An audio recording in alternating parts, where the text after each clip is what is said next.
پوری امت بھی ساری زندگی نک رگڑتی رہے نا، یہ شکریہ نہیں ادا کر سکتی کہ حضور دی وجہ تو سانو یہ شکل ملی ہے۔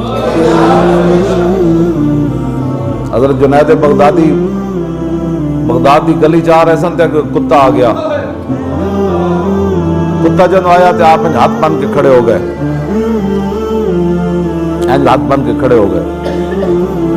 کتا گزر گیا تو بعد مرید کہنے لگے حضور انسان تے انسان ہے، کتے دے سامنے تسی تعظیم دے طور تے کھڑے ہو گئے ہو۔ آپ نے فرمایا جلے ہو اس کتے میرے کو ایک سوال کیتا، میرے کو جواب کوئی نہیں سی۔ پردوں میں چھپا ہو تو چشم بینا دیکھ لیتی ہے، کیوں جی؟ انہاں حضور کیا پوچھا، حضور ایک کتے کی پوچھا، سنو اسی کتنے انسان تے دا بھی شکریہ ادا نہیں کر سکتا۔ آپ نے فرمایا اس کتے نے میرے کو سوال کیتا جنید بغدادی ازل وچ تو کیڑی نیکی کیتی سی کہ تینوں رب نے انسان بنایا، تے میں کیڑا جرم کیتا سی کہ میں نو رب نے کتا بنا دیا؟ ہن نہیں، ہن تو بڑا نیک ہے، نماز پڑھنا تہجد پڑھنا، ازل وچ تو کیڑی نیکی کیتی سی کہ تینوں رب نے انسان بنایا میں نو کتا بنا دیتا؟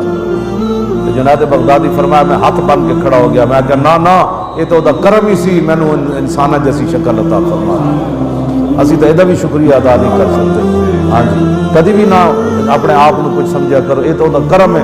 ماؤ تو یک گلستان ہے وازما رحمتاب گرچہ الطافش ترا گل قد ومارا خارساک۔ این جناب پھول لگے سن نا ٹیانی نال تے نال کنڈے بھی سن تے او پھولاں نو ویکھ کے پھول نے کنڈے نو ویکھ کے منہ دوسری طرف کیتا، انہیں کہا نا نا اتنے نخرے نہ کر، ٹیانی ایک ہی ہے، درخت ایک ہی ہے، یہ تو دا کرم ہے نا تینوں انہیں پھول بنایا تو میں نو کنڈا بنا دیتا۔